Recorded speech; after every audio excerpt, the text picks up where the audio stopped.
It is a beach, బాగా beach at Goa. మా gang sitting వేసి కుక్క అంతా కొట్టేసి ఆల్మోస్ట్ అవుట్ అయిన పరిస్థితి. ఈ still in not out. Chaitu నువ్వురా అవుటా? బ్యాటింగ్కి దిగలేదంట. ఇంకా 2 ప్లేయర్స్ ఉన్నారు, మెయిన్ ప్లేయర్స్, ఓపెనర్స్ వీళ్ళే వాళ్ళిద్దరు.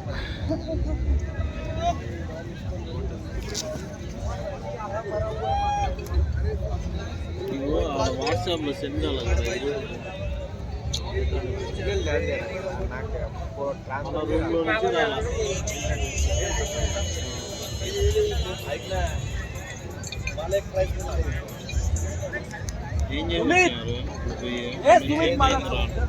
మేము కూర్చున్నది గుడ్ లక్ బీచ్ కేఫ్, బాగా బీచ్లో, గోవా. He's the captain.